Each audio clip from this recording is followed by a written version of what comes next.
Our drivers might be forgiven for not adding wet practice to their Abu Dhabi preparations. After all, you'd typically get more rain on a sultry UK afternoon than Yas Marina sees in a whole year.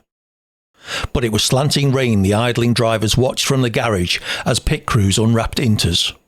Looking at the lineup, there's potential for any garage to claim pole, especially with Inters levelling the field.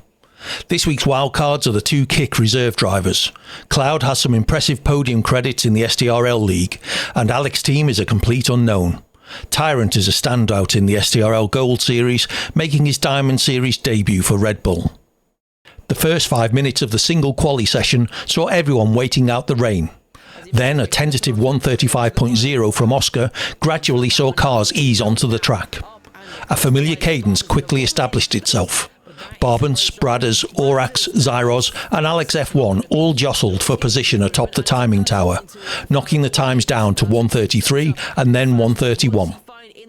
With 5 minutes left in the session, the rain began to ease and everyone eagerly watched Kilser test the conditions on softs. As Kilser pitted, the clock ticked down to 3 minutes and DRS was enabled. The pit suddenly rang to the tune of wheel guns and throaty engines eager to run. There would be time for one flying lap on softs. It's a measure of the diamond grid that saw all the drivers on track, perfectly spaced and over the line just as the checkered flag dropped. Oscar posted the first pole of 129.6, then Mars a 127.7, Smith a 127.1, and then Orax, the penultimate car on track, a 126.9.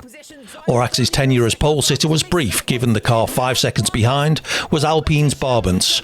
Barbans clocked a time of 126.6 and his second pole of the season.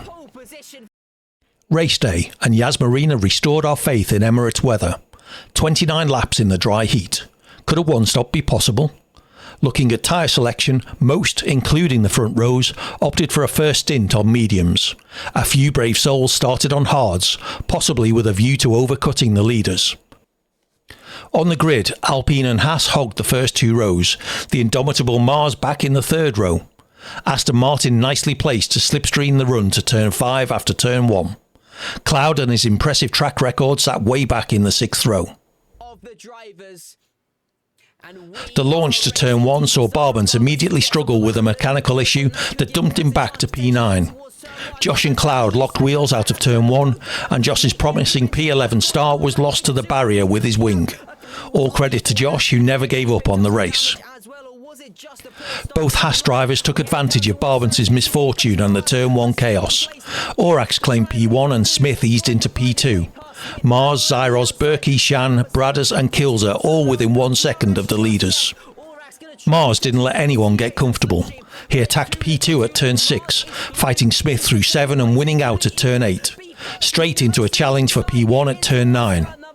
Orax expertly defended. Crossing the line into lap 2, each car down to P16 was only separated by tenths of a second. Last season's champion had nailed P1. This season's championship leader was struggling back in P9. A chasm of contenders between them. Turn 8 of lap 2, Mars claimed P1 from Orax. Orax, Zyros, Smith, Berkey and Bradders then contested every inch of track behind Mars. The ever-evolving battle at the front saw them pull away from the midfield. Save, that is, for the midfield runners of Cloud and Barbans. Both drivers began scything up through the grid. Theirs was an impressive run. On lap 4 they were P6 and P7, lap 5 P5 and P6, lap 7 P4 and P5. As Cloud and Barbans rejoined the front train, Mars and Zyros managed to pull clear of DRS. The midfield and back markers now strung out as tyre wear became a limiting factor. Pitting at the end of lap 11, Mars's ruined mediums took him wide and almost into the pit barrier. Zyros' mediums a few laps later were so worn he couldn't stop to meet the pit speed limit. Zyros looked strong to that stage and a viable challenge for the race win. A 10-second penalty meant he'd be lucky to make the podium.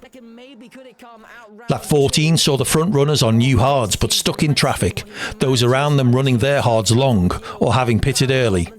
Once more Mars, Cloud, Barbans, Zyros, Orax and Smith cut through the pack, taking advantage of their unique race pace and fresh tyres.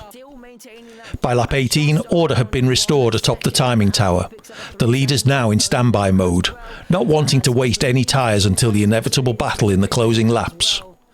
With the top 6 places temporarily spoken for, the rest of the grid began jostling for the remaining points. It was a fascinating sequence of battles.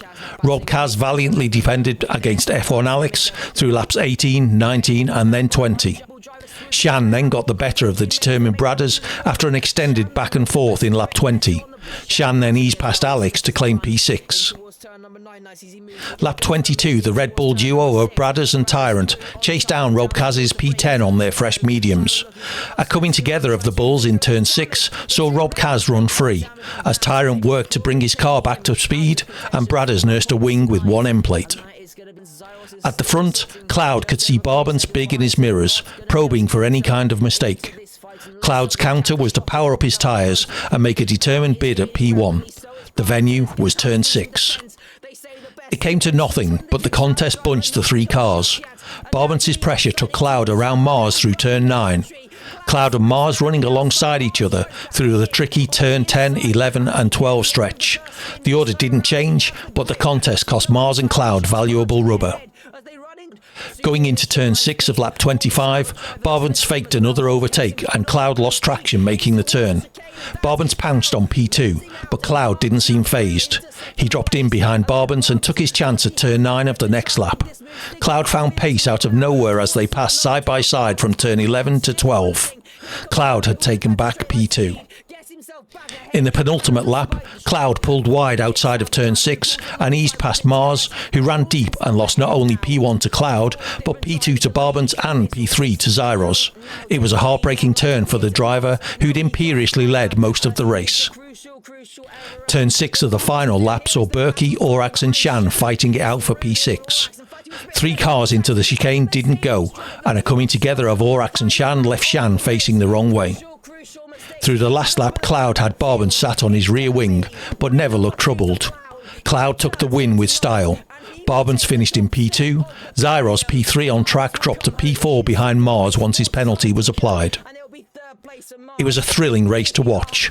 A highlights reel that could have run almost the entire length of the race, with no inch or position given at any stage by any driver from start to finish. Every place was fought for with verve and incredible skill. A race contended at such a level could easily have drawn safety cars if the quality wasn't so high. Cloud took the top step of the podium from his P11 start. Barbans and Mars got a bottle of champagne too. Zyros looked like a contender in waiting. Smith fast and consistent. Shan clean and consistent in P6. Orax always looked dangerous, but has yet to find last season's pace. Berkey and Alex scrapped hard for their points, and Tyrant managed to pull P10 on his diamond debut. In the constructors, it's hard to look past Alpine at this early juncture, especially with Zyros adding to the points tally.